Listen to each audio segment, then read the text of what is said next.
Welcome, heathens and witches, to the Horn and Cauldron podcast. I'm John Norgrove. This is Julie Norgrove. This is our once weekly witchy podcast, whereupon we do deep dives into stuff and we talk about the relationships between books and movies and the witchy stuff and just kind of do a little bit of everything. This is a deep dive week, so I am not in charge this week.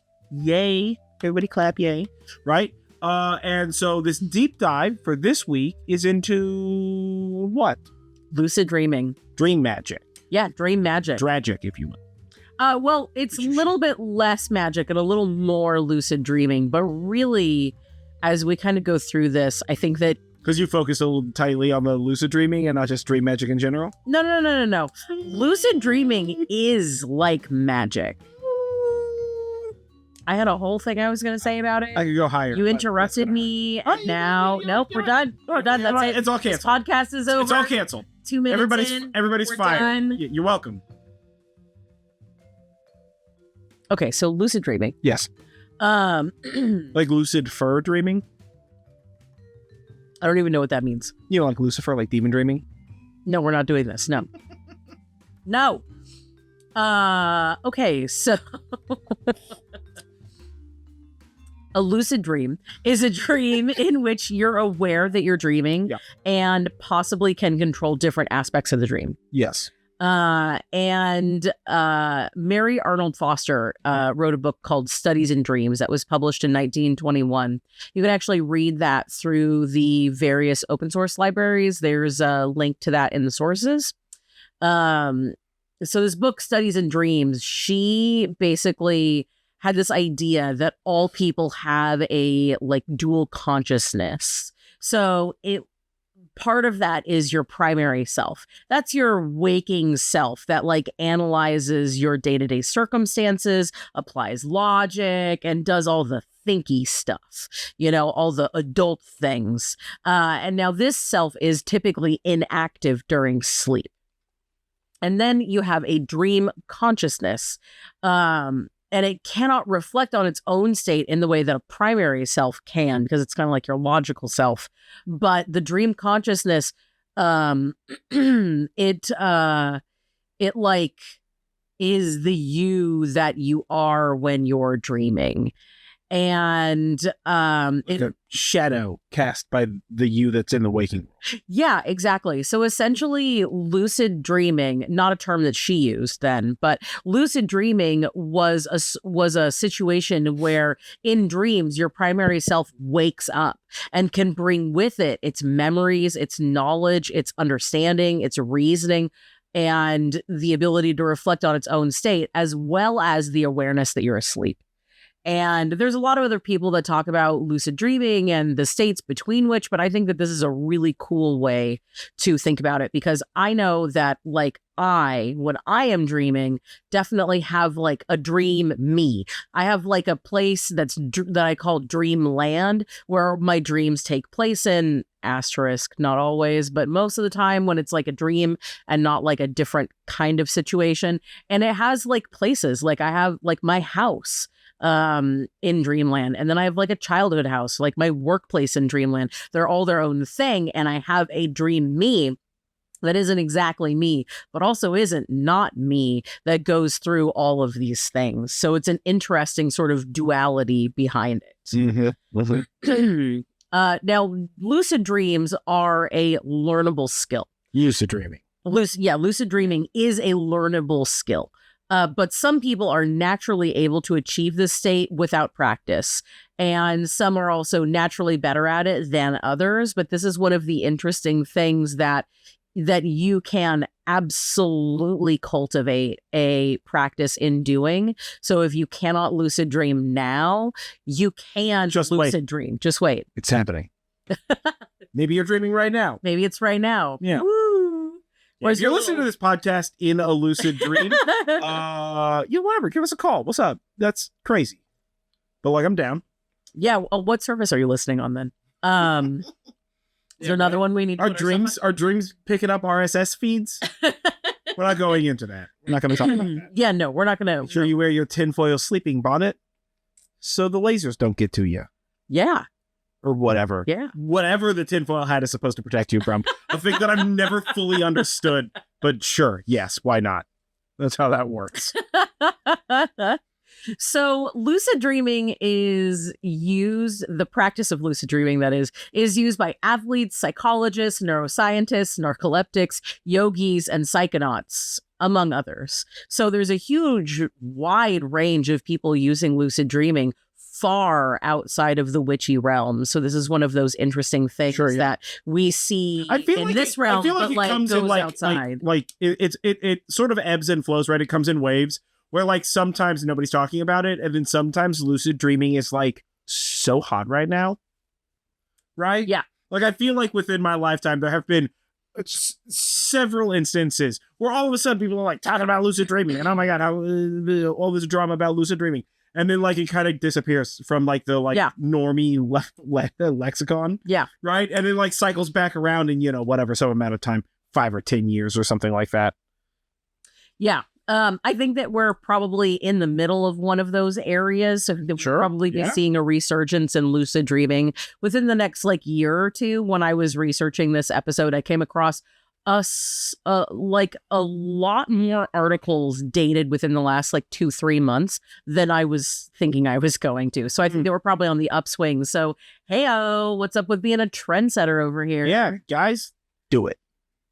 Do lucid studies, and there have been a lot of medical studies about lucid dreaming. Yeah. I also linked some of those in the sources. Listen, we don't understand a lot. So yeah, you got to figure this shit out. There's a lot of studies about lucid dreaming, and they show a variety of different things. Some of them are very comprehensive, and some of them are like a lot more niche in their specific sort of scientific thing. But there have been studies that have shown that lucid dreaming can help with narcolepsy, which is a disorder where you sort of can't help but to fall asleep. Sure. And depending on the grade of narcolepsy. Sure. As well as it can help with people who have debilitating nightmares. Like there are a small subset of people that are like fully adults that have just the most debilitating nightmares, and this can help with that. Wow. Lucid dreaming has also... I want to know about the nightmares. I'm going to be real. Like, totally scientific, like, interest here, right? But, like, I want to know about the nightmares. Nightmare is so much mare? Well, I mean, really, it's individual to the person, right? What's terrifying to them isn't going to necessarily be terrifying. But it's still fascinating, right? I feel like nightmares, very interesting. I guess. I'm very interested in nightmares. Sometimes nightmares are dumb, but... I mean, the dumb ones are even better than this. You're getting chased by a dude made out of chainsaws. All right, yeah, that's horrifying. That's a whole ass man made out of chainsaws. That's a whole anime. I understand that. That's a whole anime, right? But you're just like, I was sitting down, mashed potatoes started talking, scared the hell out of me. You're like, all right, dog, that's crazy. Let's go into what's going on there. Like, that's fascinating, man. I love that stuff. Well, speaking of which, part of the idea of it helping to treat people with debilitating nightmares is it can also be used as a therapy aid with a trained psychologist. Sure. So it is, people sometimes also use Does a psychologist that as a lean real close to your face and scream at you to get the message into your sleepy time? I don't think so. I don't think that's how that works. Maybe they use like one of those, like, it's like a tube that goes in the ear and it's like a big horn. So they can be like, okay, so what are you seeing now? What's going on in there? Like one of like a old gramophone. I mean, old timey record player. Like in my mind, it's probably more like The Cell. That movie where they like plug stuff into your head. I guess whatever? I don't know. I don't remember how that movie starts. Yeah, well, there are also if there are psychologists that are diving into people's minds using some sort of pseudo-logical technology, I am in. Let's go dive in. Bro. Oh boy, okay. I will be a mind spelunker. This guy's got nightmares. You don't want to go into that mind. I'm taking the risk. I don't know. Going in. I want you up in here. I want to go up in there. I'm down, bro. Yes. Every movie that does it, it's the most insane shit. The one where it's like demons and that dude's doing mind taking to fight demons. The Cell. There's another one that's like where they're like jumping into people's dreams to try and whatever, like uncover business secrets. That's Inception. There's Inception. I'm talking about the horror one with the business secrets where like the dude's like the demon or some shit, or whatever that one is. Like there's a bunch of them. They're all very fascinating to me. I love it. Very here for it. So some of these studies actually found that you can kind of communicate with a person who is you as an awake person, or someone who's trained to do this as an awake person, can communicate with a person who is in a lucid dreaming state. Because essentially what you can do is what they had these people do. No. Is they would ask yes or no questions, and they prompted the subject to, okay, if the answer is yes, then move only your eyes, like not your head, like you're trying to look at your ears. So like all the way to your right and then all the way to your left. Because in REM sleep, we can physically see that somebody's eyes are moving that way. Oh, sure. Yeah. And then so like with practice, you could get this like communication. It's very cool. Yeah. It's very cool. Yeah. Yeah. Artists also use it to visualize their next piece of art, basically allowing it to take place in their mind or be uncovered in their mind. Mind sculpting. Yes. Yeah. That's exactly what that is. Yeah, I'm very down. I know. I don't know what she did. It can also, lucid dreaming can also help with, help you gain a sense of control, which can help anything from nightmares to getting over traumatic events, and also just like sort of general anxiety. As far as magical applications can go, you can use lucid dreaming to explore shadow work, for astral projection, to access Akashic records or past life experiences. And you can also use it to add a layer of intention to a spell or sigil. Yep. Now, that being said, long-term exposure to any of the methods that you use, which we're going to talk about in a minute, for lucid dreaming without a break can cause people to suffer from lack of restorative sleep, because lucid dreaming is not a method of restorative sleep. Increased depression symptoms, sleep paralysis, derealization or disassociation, like thinking about yourself in a third person perspective, or even second person, fourth person. You can also go just like a little generally crazy. Isometrically. Yeah. Isometric triangle association. And you can also sort of have this thing where you're not really sure if you're actually asleep or awake, like in Inception.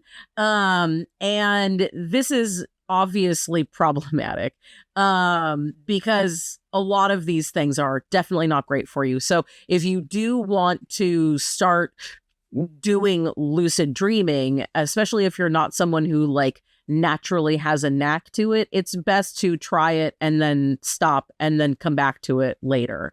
And that time frame sort of depends, it's a little different for everyone, but you definitely don't want to, just like we talk about like with casting spells, you definitely want to think of it like a muscle that you're working. So you need to have basically rest days where you're not doing it. Sure.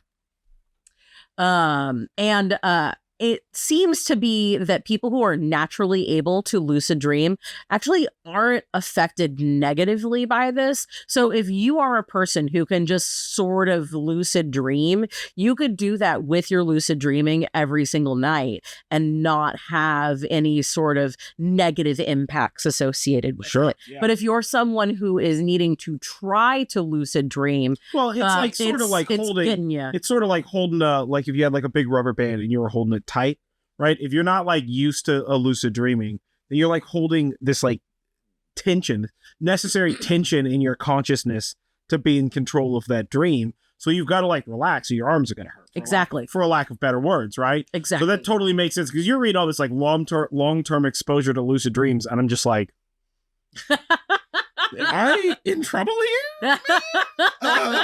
Do I need to talk to a bigger adult than me? Because I'm a big guy. That's going to be hard to find, dog. I don't know about this. I mean, there are some other, side effects of it, but essentially it's like the things that happen when going you a little lose crazy sleep and fits. well, yeah, little crazy. it's like sort of general. I use that as like a sort of a generalized psychosis, but the information that I read about it went into like extreme detail, basically like how any sort of like medical commercial would on TV. Sure. You know, They're like, maybe you slip into like full psychosis. Maybe you're quoting you're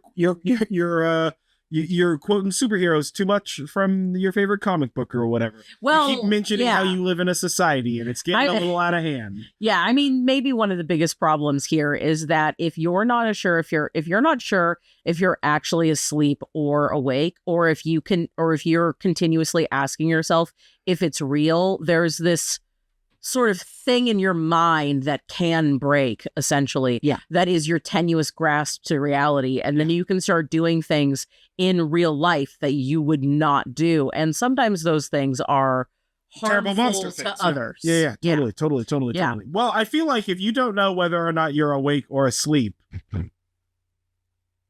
I feel like you figure something out about that. Yeah. Right? I mean, I feel like that's one of those movie Inception. I feel like that's one of those things where you sit down and you just is it still spinning? Work it out, right? Don't stand up, do stuff. That's how you're gonna do dumb stuff. Just sit down, give it a feel. Yeah, work that shit out. Yeah, you know. Yeah, for sure. So there are quite a few methods and techniques that you can use for lucid dreaming, and these are not an exhaustive list, but are a pretty basic list, and you may come up with some things on your own that help with that. Yeah. So the first thing, meditation. Spool up a flashback? No, meditation. I assume that those in cartoon, in like Family Guy and shit, are always just everybody slipping into tiny comas for a flashback. No. Oh, they're aware about the flashbacks too every time. So why would you use a flashback? I don't know. It's just what they do. What? Yeah, that's just what he does. That doesn't Peter, make sense. Peter talks about this in like extreme detail. By the way, across the lifetime of the show, he is aware of the fact that he can get away with shit because he cues up a flashback or a story or anything like that. He's aware of what the audience is seeing. Yeah, he's just lucid dreaming flashbacks. That would be more like lucid memories. Well, no, because they're flashbacks. They're flashbacks, but like body part, because he's participating in them. Yeah, but that's still a memory, not a dream. Sure. I mean, I guess it could be a dream about a memory. I mean, sometimes they're Star Wars, so that's not clear. Yeah, regardless. The first method is meditation, and you knew it was going to be here. We talk about it all the time. You have to do more meditating. When in doubt, meditate. Essentially, it helps you find a calm state of mind, and that is one of the keys to lucid dreaming, is a calm state of mind. Yeah. And some people are able to essentially lucid dream while meditating. And that is sort of the first piece here. Sleep meditating? Yeah, sleep meditating. We have a whole episode on meditating too. So if you're interested in that, check out that episode. I don't know what number it is, but it's there. The next thing, and these are less methods than they are helpers, is dream journaling. So I know journaling, gotta love it, unless you're a journaler and then you actually do love it. Yeah. So I don't have the patience for that shit, man. I have kept a dream journal before. Now keeping a dream diary. I've certainly tried, but one entry in a $15 book that never gets used again, it doesn't count as journaling. I think it might be a tax on me being insane. To be perfectly real, because I've started a lot of journals, and I am for sure never regularly using them for journaling. No, your travel journals, magical journals, dream journals, regular journals. I don't have the patience for that shit. Yeah, you're not the only first entry is nice. The second entry is scribbles. No third entry. You know what I'm saying? Yeah. I try. You're not the only one. That's why there's a whole joke about a notebook that's gonna solve everything TM. They might though. You know who you are. Listen, I'm aware of this. I'm still buying that fucking notebook every time. So keeping a dream journal or dream diary puts more focus on your dreams, and it helps you to recall details before they fade away. This, much like meditation, are usually combined with other methods. So for dream journaling, there's a lot of different stuff out there about dream journaling. Like it has to be written down. Don't look at a screen before you start journaling or anything like that. But really, it has to be written down, huh? There's a whole bunch of gatekeeping rules that people have. Was it journals.com? Was it a journal selling company that was just like, if you don't write it down, it doesn't count? Fake news. Don't use an app. Screens are bad. And you're just like, you're just trying to sell me a book, dog. This is marketing. I don't know that it's a journal company, but it's that like old school mindset where like nothing digital. So really the key to keeping a dream journal is you want it to be something right next to your bed so that you can put your entries in immediately. If you want to handwrite them down, that's fine. It doesn't need to be fancy, but it can be if you so wish it to be. And you can also just do it like in the Notes app on your phone. It really doesn't matter. But the key to this, and maybe one of the reasons they said no screens, like don't look at a screen, even though this was kind of before the advent of smartphones, this one came up, is you don't want to be distracted from it. So you want to be as like simplistic as you can, as like sort of streamlined or low tech as you can with this sort of that thing. way you're not like...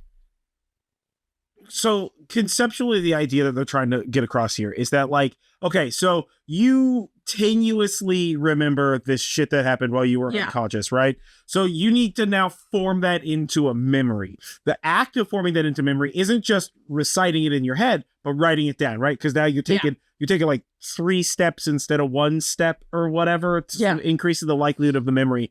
As well as you want to do that before you get distracted with like, the dog's got to go to the bathroom, or you got to deal with the kids, or you got to get the whatever sandwiches made, or what's going on with those Instagram notifications. Yeah, what's happening with Instagram, or like, like whatever, chores or work, or like the daily routine. You got to get there before your like boot up sequence hits running Windows 95, Yeah. So like you got to get in there early with that. And that's why they're like, just leave this like make it right there and like do it immediately. Yeah. The screen thing, for the most part, I think the like non-technology idea behind the screen thing is that if you pick up your phone, like let's say you're going to use your phone and the Notes app, when you pick up your phone, you are immediately going to see a barrage of messages from Twitter and Instagram and Facebook and a text message and a calendar notification and whatever app is calling your attention to take your medicine in the morning or whatever the heck. Yeah. Right? TikTok, whatever. So like those Time to take your TikTok medicine, boys and girls. Yeah, right.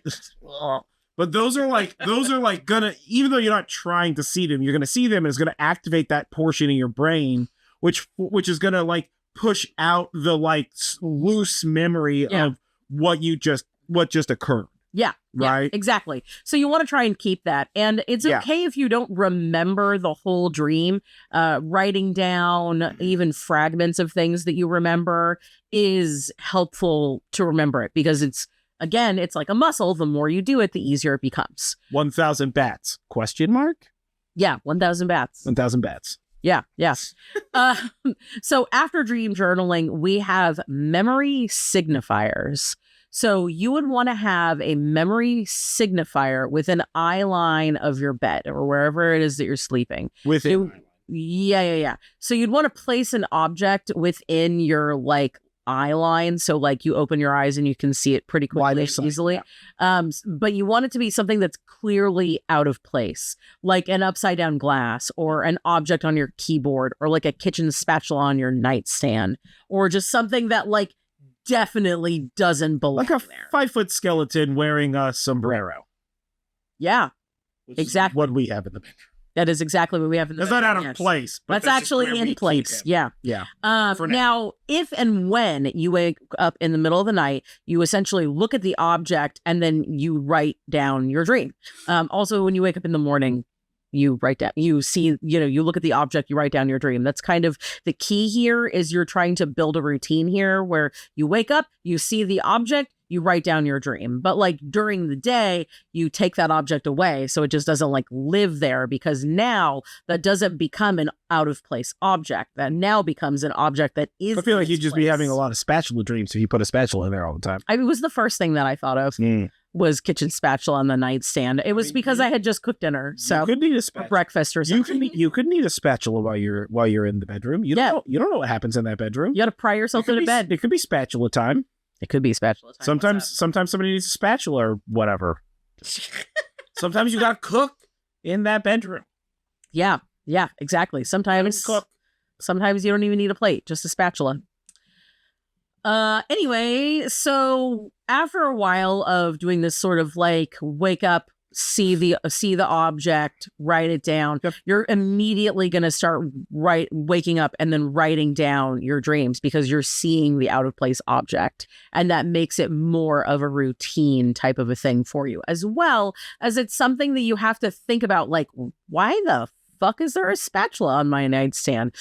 Oh, that's why. And that's something that your logical mind, remember we talked about your conscious self, like that self is like, what is going on here? But the dream self is just like, la, la, la, la, la. Right? So it's something that both exercises the routine part of your brain as well as has that like logical sense of mind going like, wait a minute, that doesn't make sense. Because in dream logic, a spatula on the side of your bed, why is that weird? That's not even weird in a dream. Sure. I mean, it's not weird in real life. I'm going to be real with you, but like, sure, yeah, you do you. Yeah. So after that is... Just because you live in a normie bedroom without spatulas doesn't mean that you need to put that hate on me, though. We don't have spatulas in our bedroom. Just so you guys fucking know. Maybe. I'm going to be real. Maybe. But there is a spatula in the chicken coop. So you're going to wake up, there's going to be 5 spatulas in there. 3 of those spatulas? No, we don't own those spatulas. There's a spatula in the chicken coop because sometimes they lay eggs in places that I can't easily reach. Yeah. And there's like spiders up in there. So I use the spatula to like move the egg closer to me. Egg spatula. Yeah, egg spatula. Sure. So next up on our methods and techniques is reality testing. So this is one that you do primarily while you're awake. So while you're awake throughout the day, start asking yourself regularly if you're dreaming, checking your environment and seeing how your consciousness is interacting with the environment and literally going, am I dreaming? Okay. Sure. Yes, no. Yes. It's best to actually do this a few dozen times a day, every day, if you want to use this as a method. Sure. The am I dreaming? Good reality checks to use are looking into mirrors. Do you look how you expect to look? Yeah. If you do, you're awake. If not, don't be too weird looking into you're mirrors, asleep. dude. That's weird. Right? That's the most common one. Yeah. Trying to push into a solid object, like maybe pushing your hands against each other or trying to push your hand through a table. You know, does your hand go through or move something unusually heavy with ease? In the real world, that's not going to work. But in dream world, maybe that works. Mm-hmm. Looking at your hands, much like in AI, hands in a bunch of people's dreams don't look normal. So look at your hands. Do they look normal? If yes, you're probably awake. And if not, dream in AI? I guess, yeah.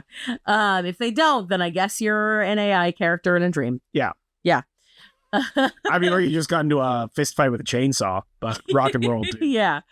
There's also checking the time. I think this is another one that the movie Inception uses. There's a lot of lucid dreaming techniques that actually exist that they reference in that movie, which is really interesting.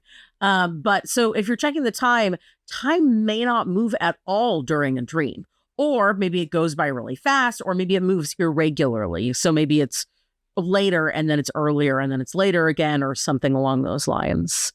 And then also breathing. So try concentrating on your breath because you may not notice that you're breathing. It's that whole thing about like, you know, are you blinking your eyes? Are you breathing? And then you spend the next few minutes hyper-focusing on either breathing or blinking your eyes or whatever that like autonomic function is that your body is doing. You're like, is your heart beating? And you're just like, oh. Yeah, right. Heart attack. And the idea is that in a dream, maybe you're not actually dreaming because you don't need to breathe in a dream. So like if you try and focus just on turned your a little too much on that pillow, like it's suffocating yourself. Yeah, right. Like that's a little horrifying, guys. Maybe your cat decided violence this night and has decided to lay on your face, and you're just slowly breathing, or your chest. You're just dying. Yeah, slowly. you're just dying. Yeah, who knows? Whatever. Okay. So scroll back up on this, right? Okay. Do you do any of these series more? Yes, no more. Okay. So do you meditate regularly? Right? Yes. Yes. Okay. Do you keep a dream journal? Yes and no. So no, I don't regularly, but if I have a dream that I think I need to write down, I will pop open the notes app in my phone and write it. And write it down? Okay. Yeah. Okay. So obviously I meditate like almost every day. Yeah. So I meditate a lot. I don't keep a dream journal. I have tried to keep a dream journal. Oh my God, so many times. Let me tell you, my adventures in journaling could be a whole mini series, right? I have so many stories about journaling, and it's remarkable failure in my life. I just have no commitment to it. However, I do every time I wake up, go over what I just dreamed. Yeah. Every single time. Yeah. Right. And it's just to remember the dream. Also, most of the time it's because the dream is like pretty cool, dude. So, or like weird or something. And I'm like, that's weird or something. I don't know. I always like think about my dream, like as I'm like booting up in the morning and like getting my laptop set up and like going to the bathroom or like gathering firewood or whatever. Doing your like morning pedestrian shit I have to do. I always think about dreaming, about like what I just dreamed or whatever. So do you use memory signifiers? No. Yeah, I've never even heard of that, dude. It is a fairly common way to. Yeah, no, I mean, I kind of see what you're doing with it. Never heard of it before in my life. Yeah. Absolutely brand new news. What about reality testing? Do you do reality testing? Not really, no. Okay, I kind of always do. Yeah? Not as any association with dreaming, but it's just one of those things where I'm always just like, yeah, that's real. I don't know. It's just like a thing that I've always done. That's weird. So some of these, okay, so like looking into a mirror, the other benefit of looking into a mirror a bunch is every time you look into a mirror, you should be like, I'm awesome. It builds confidence and it's good for you to help deal with like any sort of like self-image issues that you have and stuff. This is like a standard practice or whatever. Mirrors are super fascinating and I'm crazy. So I'm always just like, mirrors. I love mirrors. Like pushing against object, I just touch things. It's not really pushing against stuff, but I'm very much a like, that's where that is kind of a person. And also, and I mean, like, very well that like everything kind of has like a place in the house, especially with regard to traffic areas. Like if it were pitch black in this house and outside, like if we completely lost power, I know where every source of light that's powered by a battery is in the house and outside of the house, where every battery for the Ryobi is, all of that stuff, like instantaneously. I just like know where I keep all that stuff. Yeah. It's part of that thing. I really don't think of it as like a reality check, but so much as I interact with reality in a very specific way, very, very often. Like they're saying like do it a dozen times a day. Yes, 100%. Easily I do that. Well, yeah, you're also I constantly am someone touching stuff like that. You're also someone who can naturally lucid dream. That's true. Right? That's true. And this is where, and we hadn't really got into that, and we'll get into that at the end. But where I wanted to interact specifically with these things that you do to help you lucid dream. Oh, yeah. Right? Is it's like, I don't do dream journaling at all. I do meditate a lot. And gods, I've been meditating as far back as I can remember. Not as much as I do now, by any means. Yeah. But I've always meditated to some extent or another. And like these reality checks, I kind of do these, but not with the intention of lucid dreaming. Yeah. Right? Like mirrors are just cool. And also like, I don't know, I'm always like, is my beard straight? Is whatever's going on with my hair being crazy? Because it's always a little crazy. So I'm like constantly doing that kind of stuff. Right. And I'm definitely like an object touchy sort of person. Yeah. Right. But I'm not, look with your eyes, not with your hands. I'm one of those people. Like don't touch shit in the store. But like, I'm going to boop the cart to make sure I know exactly where it is. You probably don't notice me doing it, honestly. Sometimes I do. Sometimes I do. So, okay, the look at your hands thing, first of all, that that feels like a joke because of the like stoner comedy from the 90s. Just like, look at my hands, man.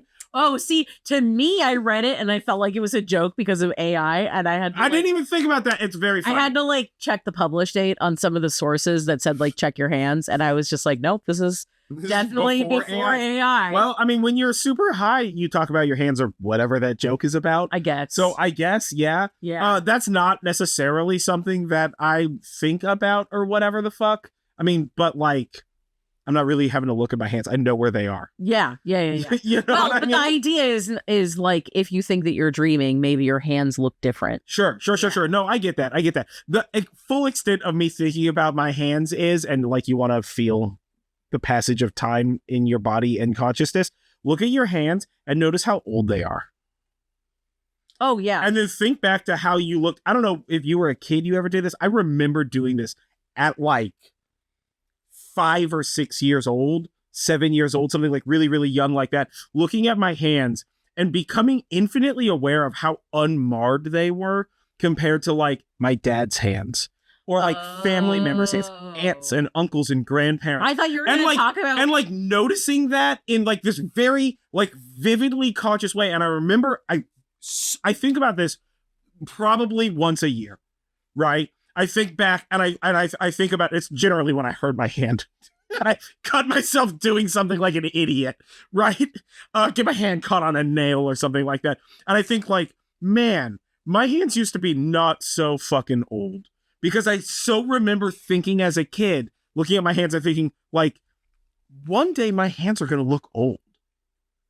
And just like experiencing the forward progress of time. Yeah, I love it. I love getting old. I don't know why people are weird about it. I absolutely thought you were going to talk about putting like Elmer's glue on your hand and letting it dry. And no. Yeah, I used to do that all the time. Oh no. I'm not. Yeah. I'm not super. I don't like meeting my hands dirty or sticky. Yeah, you're weird about that. I prefer very clean hands. Let me tell you, the gloves I wear when I'm having to do yard work. And I check the time all the time, but that's because I have literally no internal sense of time. Yeah. I have no clue what time it is right now. I have no clue what time it is. And I grew up in a house where every room had a clock in it. Yes. So I never had to learn what the time was on the inside. Right? I'm either outside and I'm looking at the sun, or I'm looking at the clock on the wall. I have like no, like if you get me at any point in time and I'm not near a clock or like my watch is dead, a thing that occasionally happens, I have no clue what time it is. I don't know how long this task took. I don't know how long we've been talking. Time is just make-believe to me. Yeah, it's atrocious. Yeah. Especially when we're trying to get ready for something. Yeah, I just, whatever. You know what? A wizard arrives precisely when he intends to. Uh-huh. So, yeah, I'm just going to be late to shit sometimes. Or remarkably early. Do you also do the concentrating on your breath thing?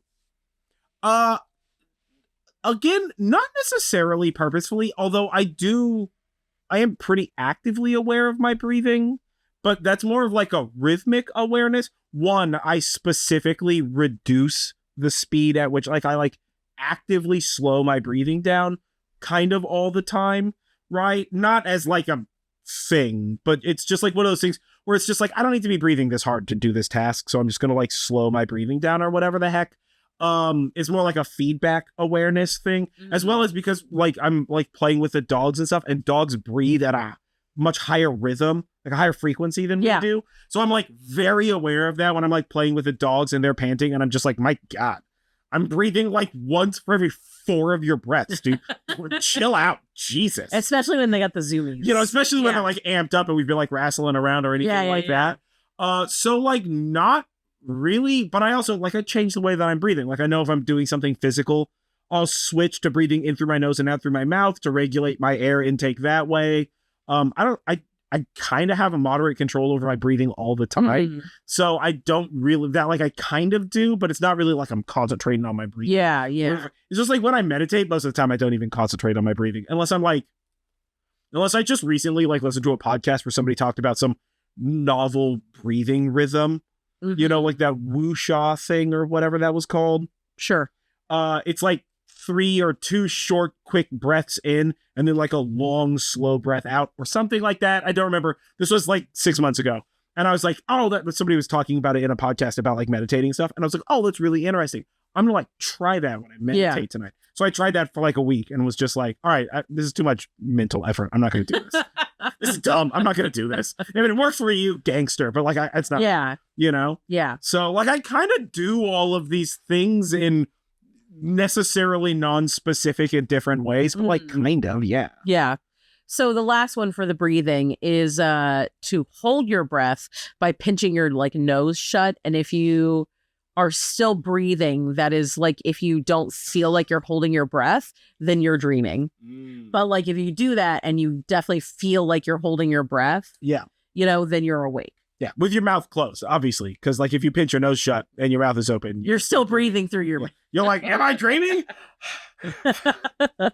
Right? They're like, no, you're not dreaming, but you're being weird in this Walmart, dog. Yeah, yeah, yeah.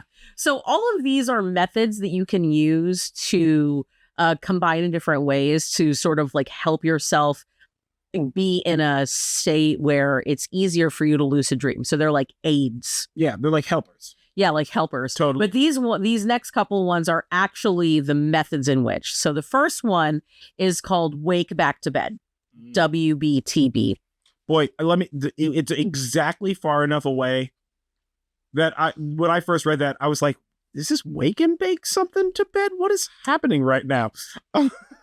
It is like that, but literally not. It's not that at all. Yeah, no, not that at all. I'm just... So to do WBTB, Wake Back to Bed, you would set an alarm 4 to 6 hours after your bedtime. You want to ideally be waking up in the early morning because studies have shown that most people lucid dream in the early morning hours. So you would go to sleep as usual, and then when the alarm goes off, do something quiet for 30 to 60 minutes, you know, like reading or listening to music or whatever. Don't get up and like go work out. Burpees? Yeah, no, not burpees, you know. Yeah. So do something quiet for like 30 to 60 minutes and then go back to sleep. There's a higher likelihood that you'll have lucid dreams just without any other prompting. Okay. With that. Fascinating. Yeah. So the next one is called mild, mnemonic induction of lucid dreaming. So this one, Johnny mnemonic. Yeah, Johnny. No, this one is where Keanu Reeves comes over, and teaches you how to lucid dream. Yeah, but also, Keanu, my dude, what are you up to? How's it going? Right? Who's saying no to Keanu Reeves coming over and being like, let me tell you how to lucid dream, guys? Oh my God, I'm absolutely not telling him no. Yeah. Please. Yeah, please. Please come over. Hello. Yeah. He's awesome. What? Yeah. Anyway, so mild, mnemonic induction of lucid dreaming. What you do for this one is when you wake from a dream, identify the real life inconsistencies of the dream and go back to sleep, imagining yourself still having that dream. This is often paired with an intention-based mantra, such as, next time I'm dreaming, I'll recognize that I'm dreaming. And some people will also pair this with Wake Back to Bed, where you purposely set an alarm to wake so you can repeat your mantra for a while before going back to sleep. Okay. So you can see we're kind of like taking a step up in the level of intention here. Yeah. And then the last one is called Wild. It kills me that we went from like an acronym that isn't a word to mild and then to wild. It's the best. Yeah, I mean, you know,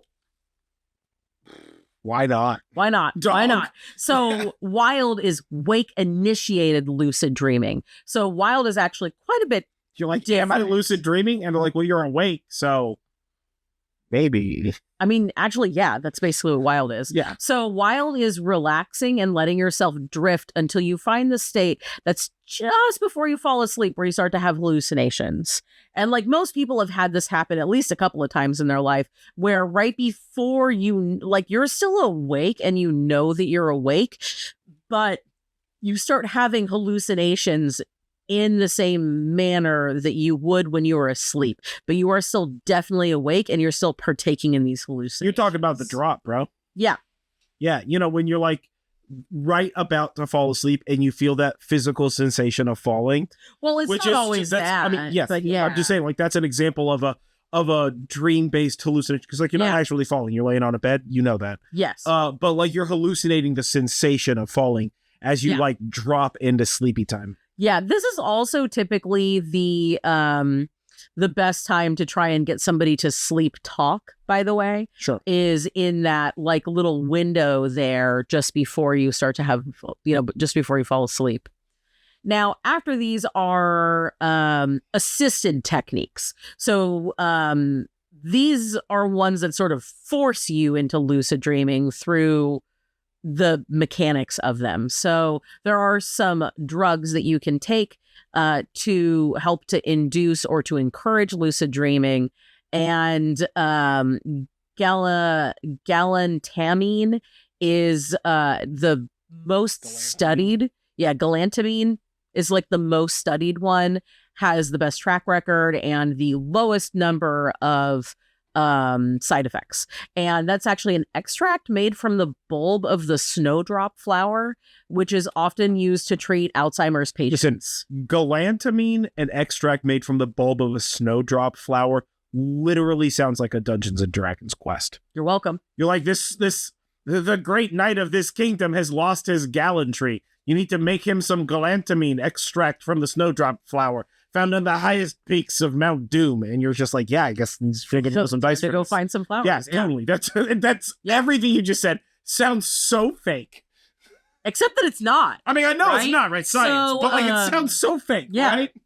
Yeah, so I've seen that episode, bro. So basically, the extract made from the bulb of the snowdrop flower is used for lucid dreaming, but also to help Alzheimer's patients because it stimulates the frontal parietal lobe of the brain. And studies of lucid dreaming have shown that that is the area of the brain that gets activated when you're lucid dreaming. That is also the area that Alzheimer's patients have the fastest cognitive decline in, and other types of brain injuries where it's the front part of your brain. So taking galantamine, which would obviously help with that, would in a fully like a normal nominal brain function would heighten that to a place where you're going to be more likely to slip into lucid dreaming. Yes. I imagine that Alzheimer's patients are probably also getting quite a fair amount of lucid dreaming out of this. We're taking this. We're taking it, but I didn't find any concrete information to say one way or the other. Sure.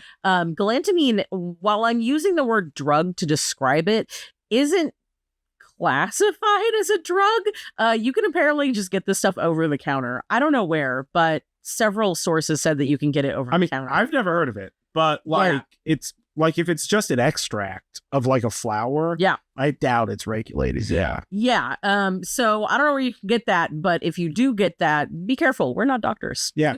Oh my God. We're almost the exact opposite. Yeah. Now there are a whole bunch of other drugs and herbs that people say will help, but there is little to no evidence of a positive track record other than calming, clarity, or creativity boosts. Sure. And the herb that comes up the most here, and really sort of like in general, are the herbs that are associated with like witches on flying broomsticks. You know, every Halloween, they're like, did you know that witches flying on Halloween were really witches flying like physically? They were flying in their minds because of herbs and stuff. So, you know, it's that, right? So it's like a combination of a variety of different nootropic as well as mildly hallucinogenic and kind of poisonous herbs, anything from mugwort to rue to wormwood.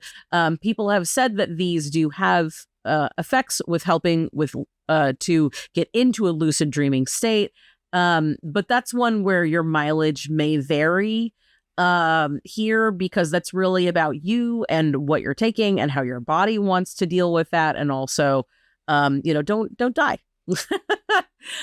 So if this is probably one of those areas where the placebo effect is more helpful than anything here, but having calm, like one would through meditation practices, or clarity, like one would with meditation, or creativity boosts, both with regular rest as well as meditative practices. Like all of these things can certainly help lucid dreaming because they're kind of helping to like loosen your mind up a little bit. Now, one of the ones that people often think helps with lucid dreaming, but actually doesn't, is cannabis. So cannabis use suppresses dreams. Hard stop. We know this. Okay. Like it may suppress it more for some than others, but cannabis suppresses dreams. It's like anything, if it's going to suppress dreams, if you're like taking it for a long swath of time, inevitably you're going to adapt and it's not going to suppress dreams as much anymore. For sure. Actually, no. It just kind of completely suppresses dreams. Who knew that the kids in the Freddy movie, all they needed to do was just get really baked before bed? Cannabis can actually cause difficulty with people being able to sleep if they take cannabis often right before bed. And if they stop cold turkey, it can make it so that you have like super vivid dreams. And it can be very difficult to sleep because you have such vivid dreams. And while we don't know exactly why this is happening, my guess, as well as several other scientists' guess, is basically that like you need to dream. Like your body is trying to catch up on all the backlog of dreaming that it's been doing. Definitely have to dream. Sleep without the REM state, which is the state where you dream, is like just not.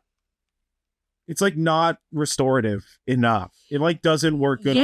Yeah. So if you, dear listener, are taking cannabis legally, of course, in a place I highly recommend taking a break from doing it right before bed, because it will you will not only be able to lucid dream better, but you'll also be able to dream, which will help you to become more rested and help your mental state sort of be better.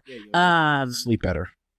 Definitely. I only take it when I like need to sleep, like when I know I'm gonna have a hard time sleeping, or I want to get like a solid, like sort of like dead sleep, like a physical restoration instead of a mental restoration. Kind of a sleep. I used to take cannabis almost every night before I went to bed.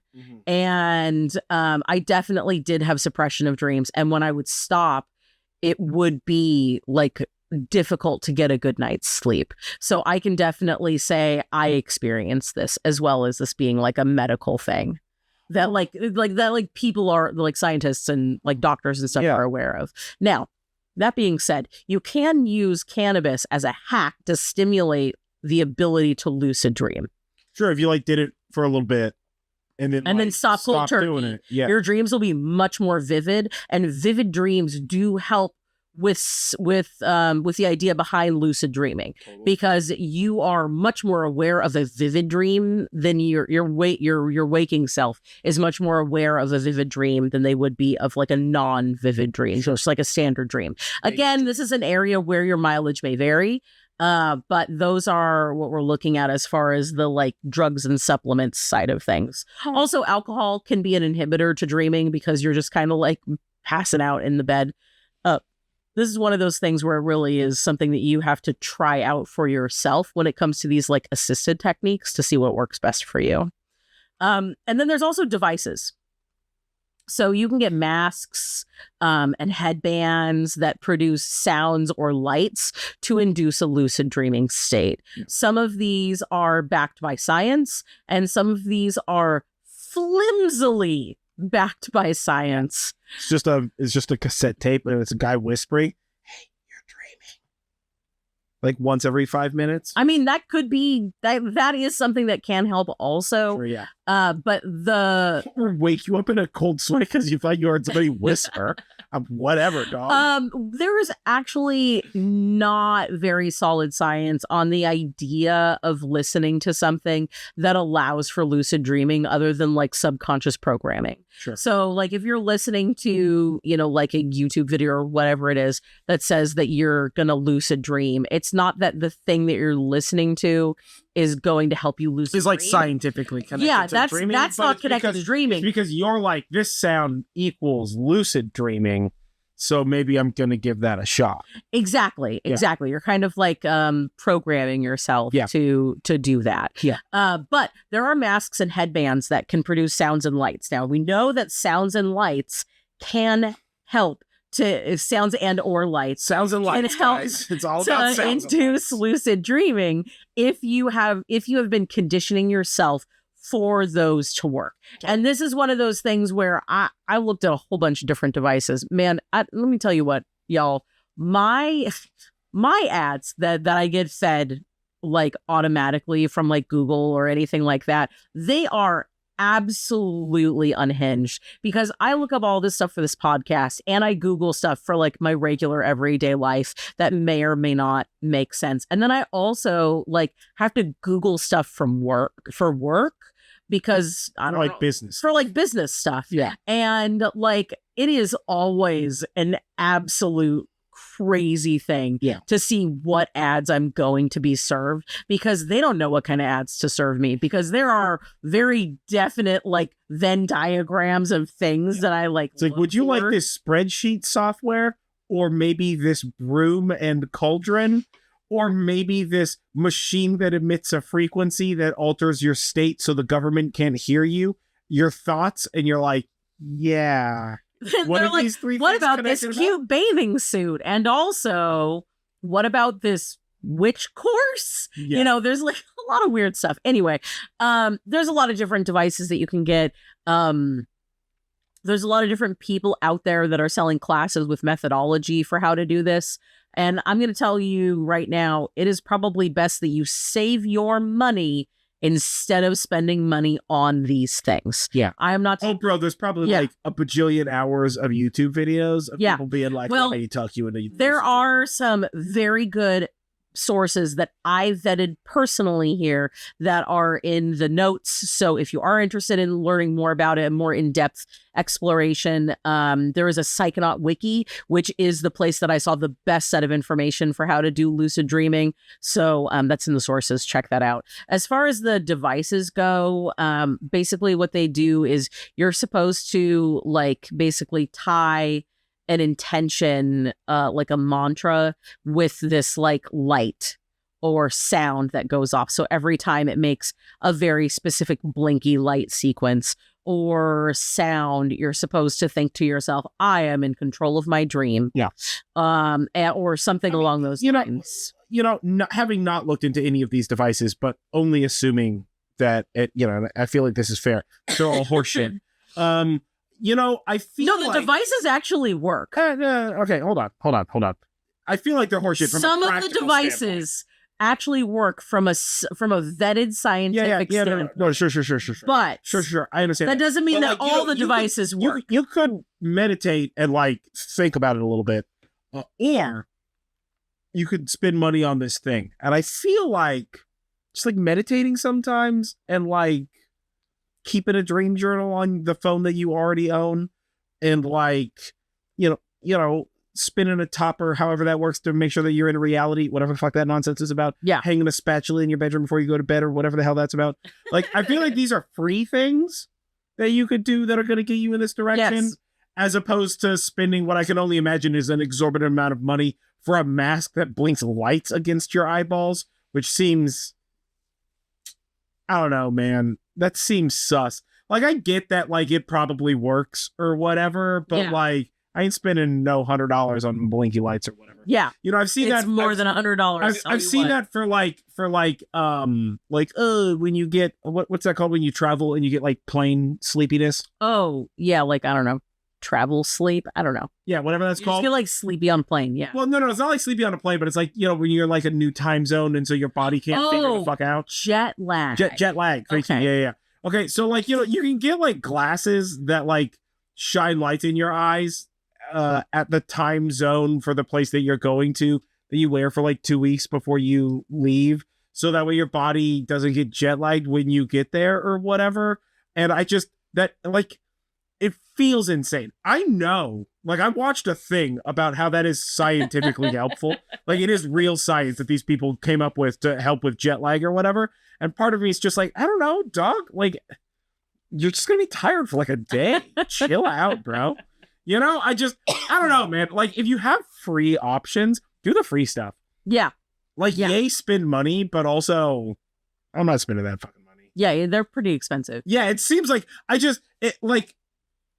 it feels like any device that's going to help you is going to be like way pricier than makes any sense. Yes, To be like, certainly. I can lucid dream. You can meditate for free, dog.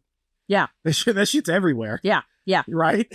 Yeah. So, okay.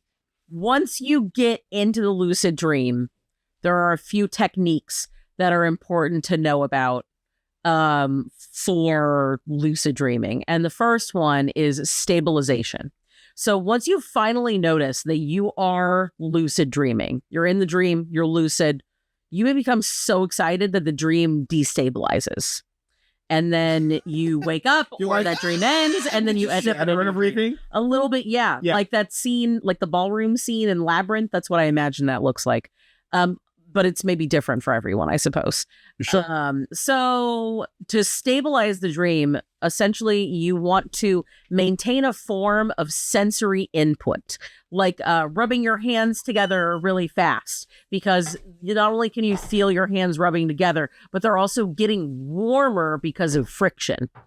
Or massaging your shoulder. And while you're doing this kind of like physical sensory input, obviously in your dream you're doing this, you want to explore the area inside of the dream until the dream stabilizes. And the dream stabilizing may look just like it's having earthquakes, and now the earthquakes are slowing down as it gets stabilized.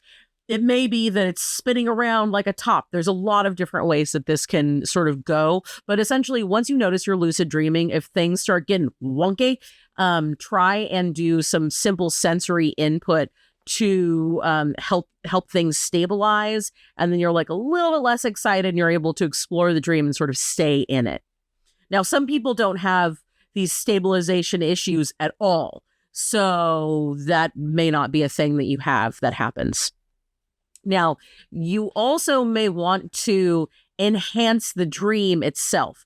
Sometimes when you start doing lucid dreaming, or especially if the dream was destabilizing and you're now stabilizing it, it may be blurry or dark. And essentially what you would do is say out loud that you want to enhance the dream's clarity by literally saying enhance. You learned that from police procedurals in the 90s. Sure right? did. If I say enhance and bang on a keyboard for 5 seconds, then guess what? That video's enhanced. Doesn't matter the source of that video. Doesn't matter. That's not how computers, pictures, or videos work. Yeah. You can also say room to enhance. You can also say sharpen, but it said enhance, and I was cackling.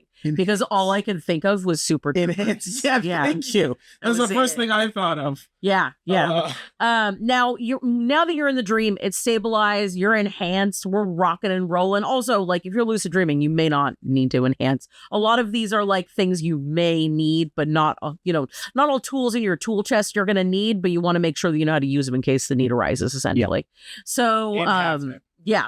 So we all know what happens when we need a number 10 socket. And the socket goblins have taken all the number 10 fucking sockets. Yeah, my car takes a number 10. So everything takes a number 10. Everything takes a number 10. So upsetting. Oh my goodness. Yeah, it is. Oh man. So you can also spawn objects in a lucid dream. To spawn an object, essentially say out loud what it is that you wanted to spawn to create it. You when you say it out loud, you can kind of like imagine that the object is being created, sort of like a 3D print or like, I don't know, goop or materializing. And if that's not really working, like it's like a liquid, like how mercury looks like when it's not in a thermometer and it forms into a thing. Oh, okay. Or water or something like that. I was just like, is goop just a manner of production that I'm not aware of? No, just goop. Sometimes you goop stuff up. Yeah, maybe you pull some goop out of your pocket. It's a dream. There are no rules here. I guess, yeah. Listen, you know what? I'm going to recommend, if you want to spawn something, anime rules. 80s action hero rules. You're just like, sword of valor! And then it just appears in like a beam of light or some shit. Yeah. I personally like reaching into the shadows for stuff. Yeah. That's a good It may one. also help to look away and back again so that the thing appears. For some people... the old, if I'm not seeing it, I don't know how it happened. Yeah, well, the idea is not that you don't know how it happened, but for some people, the mental load of the dream and it being lucid and spawning the object is difficult to keep. It's too much to handle. You can't pilot that mech. You need a partner. You gotta find somebody drift compatible. You need to install some new memory. No, it's just like a little much. Sure. So like if you want to spawn an object and it's not quite working, you may need to, use a method where you're not seeing it be created. It just sort of is there when you need it. And then there's flying. So to fly, you can try any in a dream flying. Yeah. In a dream, all of the lawyers are repeating this across the globe with me at this moment. In a dream, you can try flying. Only in a dream. Yeah. Thank you. Remember earlier how we said one of the side effects that's bad can be not knowing if you're in a dream or not? Yeah. Make sure you're in a dream. If you're unsure if you're in a dream, guess what? Fucking sit down for a little bit. Yeah. What did I tell you earlier? Just give it a little sit. Go take a minute. Take a nap. So if you're sure you're in a dream, you can try flying in any method that you would essentially use in air or water. So that is like swimming style. You're swimming through the air. Superman style. Yep. Airplane style. Superman's just doing the worm, by the way. Yeah. It's just undulating, but so fast that you can't see him. I mean, you can do that too. Yeah. Or bird style where you're like flapping your wings, kind of whatever is your jam. I prefer the step. The step? Yeah. You just take a step up. Like you're on a set of stairs. Oh, I see. Yeah. Because once you Stairmaster style. No. Unacceptable. The step, way less weird sounding. First of all, if you have difficulty with it, I actually heard this somewhere else, right? But I like this idea, and it's something that I've always done. If you're trying to achieve the power of human flight in a dream, just take a step up. Once you break the understanding of gravity in that place, then you can essentially fly however you want from there. Right. Yeah. And again, just like how in the spotting an object, if you're like unsure about this shit, you have to like look away or whatever. Well, a good way, the benefit of the step is take a step backwards and up. Yeah. Like you're backing up a set of stairs. Yeah. Or look at an object and take a step up. I imagine this is a good way to do a reality check as well. Yeah. Yeah. Yeah. It's try and step up into the air. And if you can't, then like a lot. Yeah. Yeah.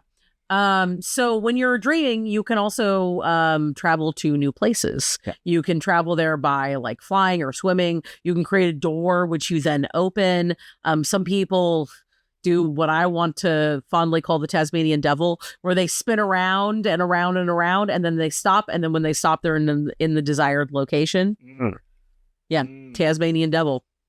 In my mind, it's the like old timey whatever that is, like 60s Wonder Woman, where she like spins and then they just like cross cut to her in the outfit and they're like or whatever the fuck, and now she's like in the outfit. Yeah. Like me, it's that you're just like and you're just in a oh no, place. For me it's like fully Tasmanian devil. But speaking of like that sort of thing, you could do like old timey Superman, where you like go into a phone booth and you come out and now you're in the place that you want to be in. Doctor Who has phone booths. I mean, They both have phone booths. Is it because Doctor Who's secretly Superman?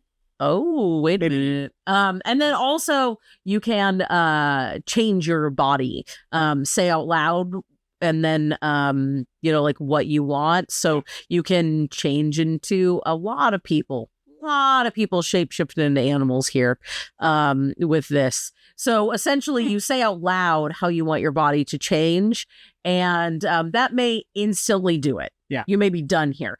But much like with spawning objects, you may need to use an object focus that when you touch it, instantly transforms you. So sword arms, and then you touch a thing, and now sword arms. It's like Terminator 2, where it's just like... Yeah, exactly. Another good use of Glort. Mm-hmm. So, or whatever you said, goop, whichever one it was. Yeah. Okay. Yeah, I don't really do body changing necessarily so much, but like that's not my jam, bro. I have never lucid dreamed. Ever. Like, you know when you're dreaming, though, yeah? Sometimes, you know what? Maybe I have. Sometimes I know when I'm dreaming, but for the most part, like, I don't lucid dream. I have never tried. I've never gone and done the, like, trying to lucid dream sort of thing. Sure. But I have, in dreams, visited, like, the Akashic records or explored past life stuff. But I've never like had a dream where I can like control what's going on in the dream. Technically lucid dreaming is just being aware that you're in a dream is lucid dreaming. Yeah. But for me, I personally feel like defining lucid dreaming is like a dream where I have control. Right? So I don't really have dreams where I have control, because even in dreams where I like visit the Akashic record, it feels like I don't really have control. Like Dream Me has control. They're driving this meat suit in my dream. Yeah. But flesh like mech. Yeah, this flesh mech. But like conscious me, not driving this flesh mech. Or flesh armored bone mech. Yeah, I'm not driving a bone mech. So like I don't really lucid dream. But I don't have any, I don't have like any hangups about it. I've just like never. I don't necessarily know that lucid dreaming is like the goal. It's not better dreaming or some nonsense. Yeah. It's just other dreaming. Yeah. It's just like different dreaming or whatever. See, I mostly lucid dream, right? Especially if you're considering the regular Tusk. What are you doing, honey? Lay down. You're being weird. Don't be weird. Especially when you consider the as so long as you're aware of that you're dreaming, then you're lucid dreaming. I mean, most of the time, like I'm trying to, if I'm going to be honest with you, I'm trying to find a time when I didn't know that I was dreaming, and I can't actually think of that. So I think almost all of the time, I'm going to give myself the out that like maybe I'm just misremembering something. But like basically all the time, I'm very aware of the fact that I'm dreaming, and I'm aware of my dreams. And like I was saying earlier, when I get up in the morning, I'm always sort of like going over the dreams, whether it's searching them for like a lesson or trying to remember something funny that happened, or being like, who was that face? Why was that face in my dream? Whose face was that face? And sometimes I'm like, oh, this person's face was that face. And sometimes I'm just like, no, I don't know that person. It's just like a new face. Okay, well, that's fun, I guess. New face in a dream or whatever. But I don't know. It's part of that, tell me your nightmares. That makes me sound fucking insane. But it's part of that, like, I'm interested in the idea. Tell me your nightmares like that does sound insane. That's also what a villain in a horror movie would say. But also, I kind of want to know about people's nightmares. I don't know. It's fascinating to me. I don't know. I'm like sort of always aware that I'm in a dream. And I also generally always analyze my dreams. Sometimes during the dream, that's a fun one when you backseat a dream, when you're just like, I'm in this dream, right? And you're like, this is gangster, but this is weird. I'm gonna do this. I'm gonna let you take over. I'm just gonna like observe, take notes on what this means, because like that's probably a thing to explore. And then come to some conclusions and be like, all right, I'm in charge again. But with regard to like controlling a dream, probably half the time I'm like actively manufacturing some portion of the dream, whether it's like interacting with a person or if something particularly interesting is happening, I'll like rewind the dream. Sounds far too practical. It's sort of like reliving a moment in time. I understand that like the delineation between rewinding and reliving a moment seems pedantic, but it's like resetting a day. It's more like Groundhog Day and less like a rewind, because it changes when you do that, because you have knowledge of the previous path. So like you can never truly like return down that path, right? With exactingness. So it's always like a little different or whatever. Yeah, since we're into like our experiencing, I almost exclusively lucid dream, and I'm trying to think like this is definitely not something where I like read a book and I was like, I'm gonna lucid dream or whatever. But I think that when I was younger, I didn't only lucid dream. I think sometimes I did. Right? But sometimes I didn't, right? And like, it's like that thing we were talking about this the other day. I don't even know why it came up, but we were talking about this the other day where it's like, I remember having nightmares as a kid, and I just like don't have nightmares anymore. Yeah, that's weird. But I also don't have dreams that aren't what I think would be considered a nightmare.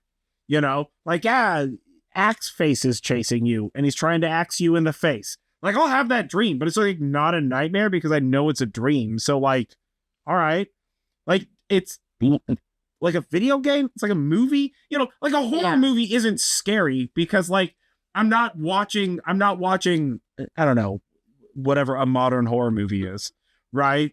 I'm not watching any of the movies we watched through the whole month of October and being like, oh, as above, so below, and like concerned that the French devil in the catacombs is gonna get me or some shit like that, right? So like, to me, it's like that sort of a logic where like I'm aware that this is a dream, so like whatever, but at the same time, like, I definitely, a lot of times the way that I like control a dream is like I'll become aware that I'm dreaming and then like do something in the dream and then like continue the progression of the dream, right?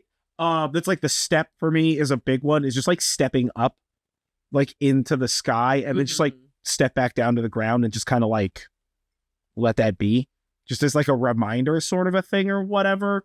I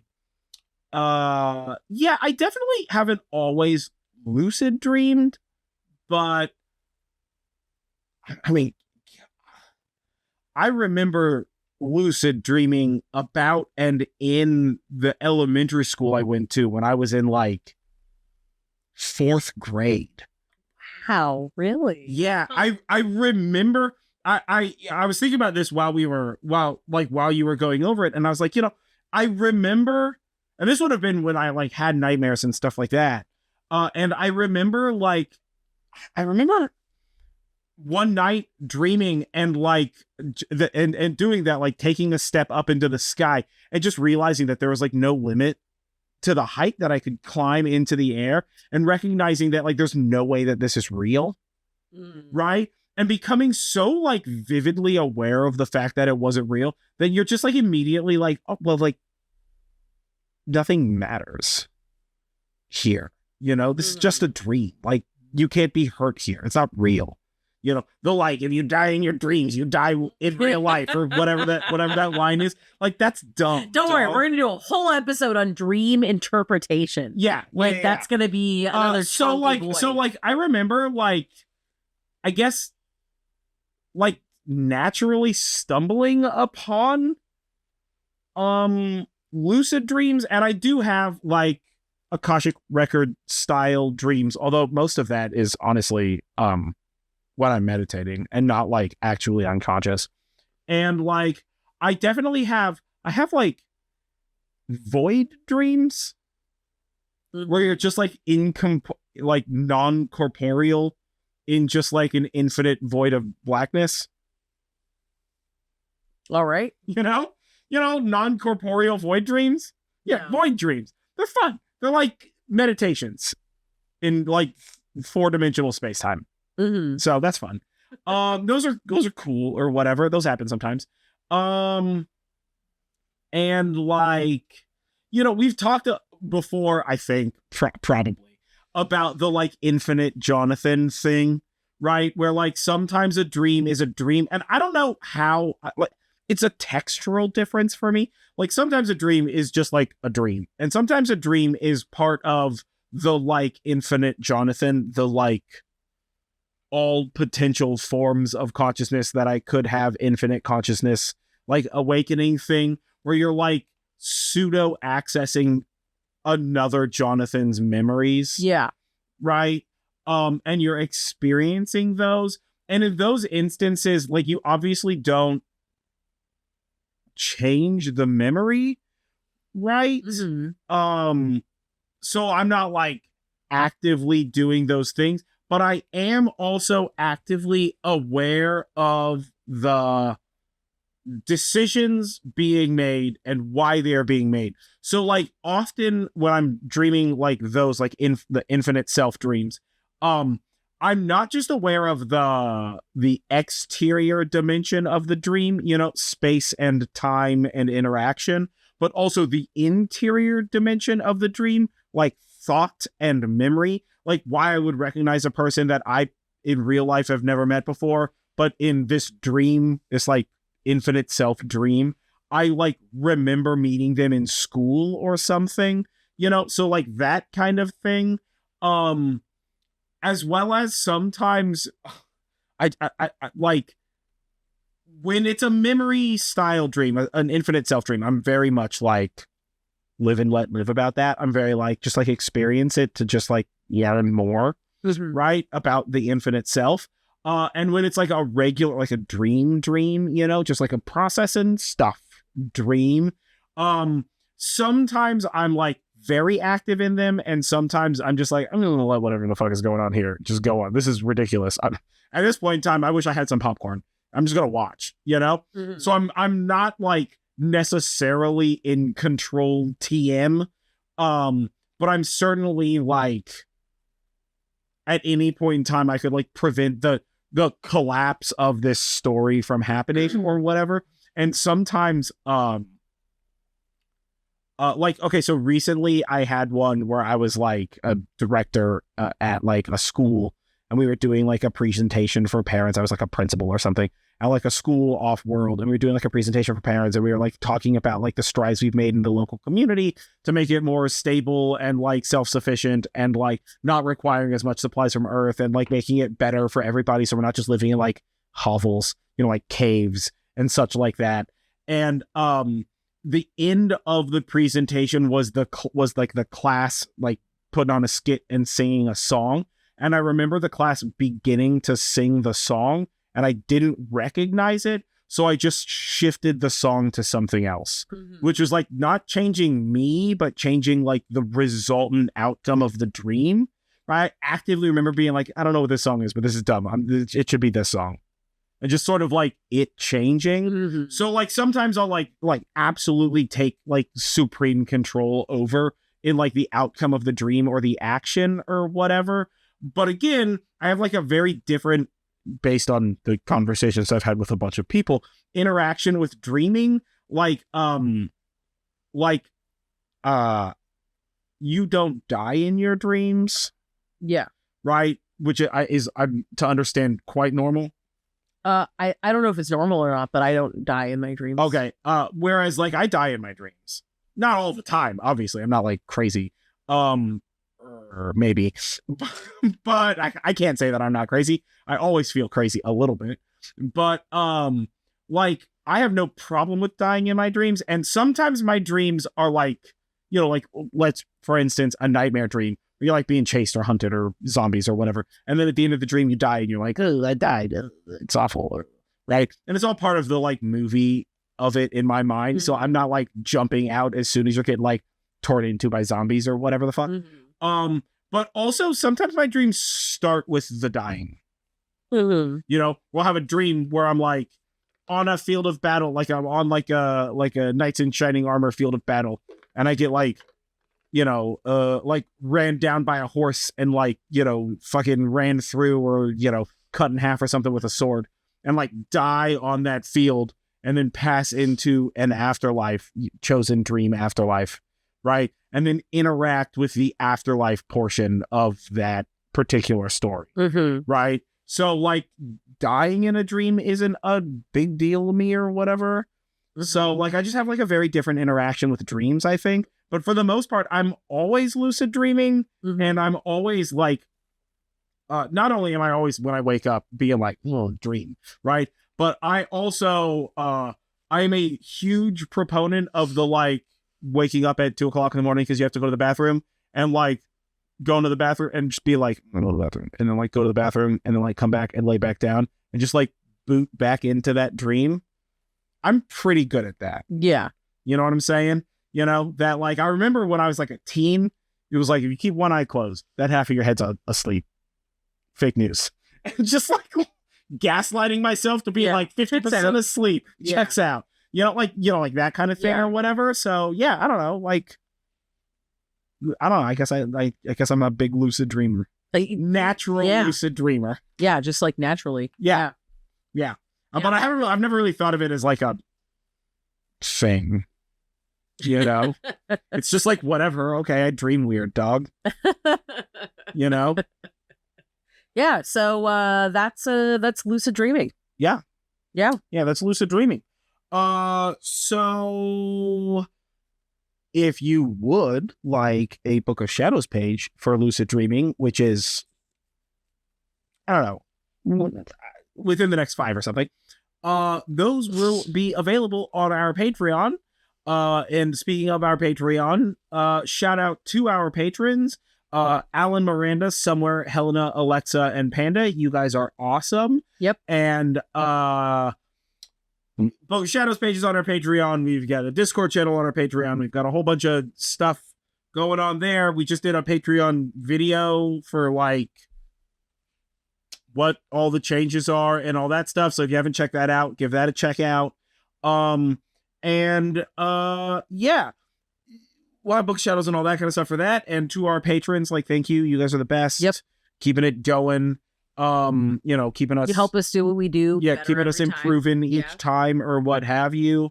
So, yeah, thanks about that. But like, yeah, lucid dreaming. This was fun. This was informative. And I'm sure we're gonna come back to this many more times. Yes. And question of the day or whatever, question of this particular episode, do you lucid dream? And if so, is it a taxing experience, or are you a natural lucid dreamer, or have you never lucid dreamed, right? Or like never remembered your dreams? I you know, like I know that that's like a kind of people, you know, where you're just like, I never remember my dreams. I just like turn off and then like boot back up some amount of time later. What happens to some people? Yeah. Surprise. Yeah. I'm alive still, or whatever that is. So yeah, that would be very interesting. I'm very interested to see like what people say about that. So yeah, let me know if you lucid dream. Comment below or whatever. That's super fascinating, and we'll talk about lucid dreaming down in the comments or you know, wherever that happens. Yeah. But yeah, either way, I'm John Norgrove. This is Julie Norgrove. This has been the Horn and Cauldron podcast. This one's about lucid dreaming. Give it a try, but do it safe. Be smart. Yeah, be safe. Yeah, and remember, we're not doctors. Oh my goodness. No. Not even a little bit. Yeah, listen, college dropout. What's up? Who do you do? Both of us, yes. Yeah, so it's like a beauty school dropout. She did fine, right? Maybe. I honestly don't remember enough of that movie. I don't remember, yeah. Yeah, I'm going to say yes. She did fantastic. So, boom. What's up? Yeah, either way, we will catch you guys next time. Stay magical, folks. Yeah, and don't forget, breathe in self-confidence and breathe out self-doubt.